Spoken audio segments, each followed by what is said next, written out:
September 20th, 1988, 9:30 a.m., Belen, New Mexico. Tara Calico grabs her mother's neon pink Huffy mountain bike and heads out the door. She has done this hundreds of times, 36 miles. Along State Road 47, Walkman in her ears, wind in her face, home by noon. She tells her mother, jokingly, to come find her if she isn't back by 12. She had tennis plans at 12:30. Friends were expecting her. It was supposed to be an ordinary Tuesday. She never made it. Tara was 19 years old, a sophomore at the University of New Mexico, freckle-faced, independent, headstrong, the kind of person who rejected mace when her mother suggested it because she refused. To live in fear, her mother Patty had stopped riding with her. That summer, a motorist had been following them. On previous rides, hovering too close, circling back, watching. On the morning of September 20th, witnesses along State Road 47 reported seeing a dirty white pickup truck, a 1953 or 1954 Ford, with a homemade camper shell, driving slowly. Behind a young woman. On a pink bicycle, nobody stopped it. Nobody wrote down the plate. Nobody imagined they might be witnessing the beginning of a mystery that would haunt America for decades. By noon, Tara wasn't home. That wasn't like her. Not even close. By 12:30, her mother was driving the route herself. She found Tara's Sony Walkman lying in the dirt. Roughly 100 yards off the highway, footprints in the ground nearby, marks that suggested a struggle, bike tracks, vehicle tire tracks, an oil slick. But no Tara, no sign of where she had gone, no bicycle, no witnesses, just a Walkman in the desert dust and silence where a person used to be, the kind of silence investigators learn to fear, because sometimes silence means a missing person, and sometimes it means something far worse.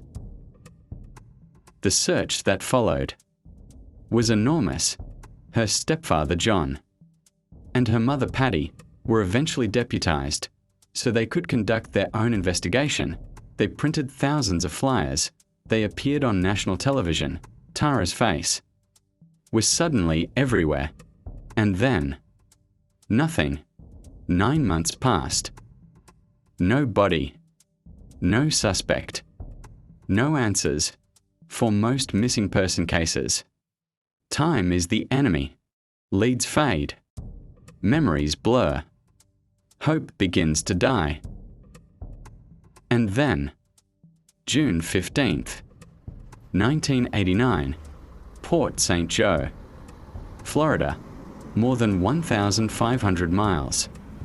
From where Tara disappeared, a woman pulls into the parking lot of a convenience store.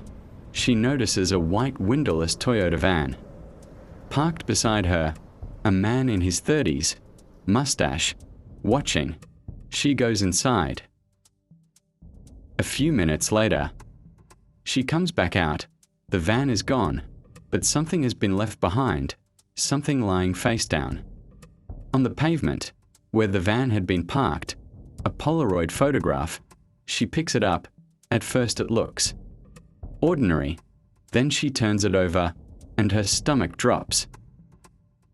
The photograph shows two people lying in the back of a van, a teenage girl, a young boy, both bound, both gagged with duct tape, sheets and a pillow beneath them. The girl is looking directly into the camera, as if she knows. Someone, somewhere, might eventually see this image. Her expression is something investigators would spend years trying to describe. Not panic, not tears, something quieter than that, something that looked like resignation, and lying beside her, clearly visible in the photograph is a paperback copy of My Sweet Audrina by V.C. Andrews, one of Tara Calico's favorite books. Scotland Yard examined it and concluded the girl was likely Tara Calico. Los Alamos National Laboratory examined it and concluded she was not. The FBI reviewed the image and could not reach a conclusion. 3 respected forensic institutions, 3 different answers, 1 photograph, 0 certainty. The only thing everyone agreed on, the photo was recent. Polaroid confirmed the film stock was not available until May 1989, which meant that whoever those 2 people were, they were alive, bound, and being photographed 9 months after Tara disappeared.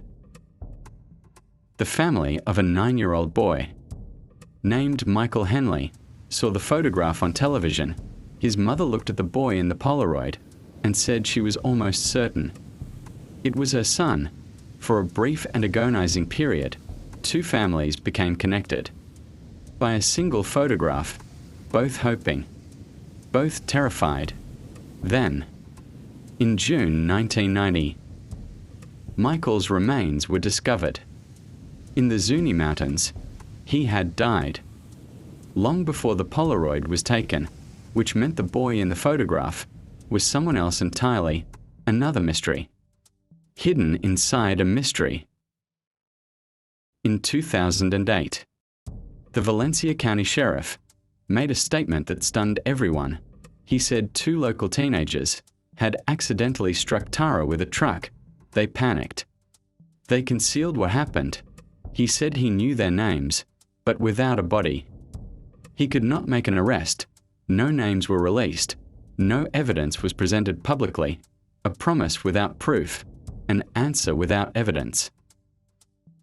Tara's mother, Patty, never stopped searching. For decades she kept a candle burning. In her window, a symbol of hope, a symbol of waiting, a symbol of a mother refusing to give up. On her child, she died in 2006, still waiting, waiting for a phone call, waiting for an arrest, waiting for the truth. Block 17, Null. A woman parks next to a van in Florida. Minutes later, the van is gone.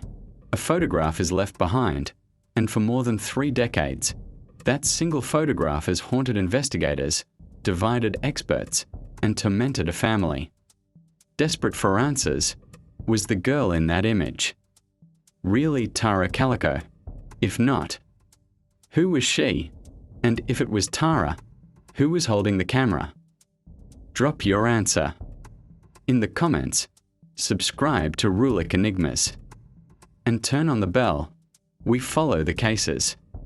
That time refuses to forget. Say her name, Tara Calico. She deserved answers.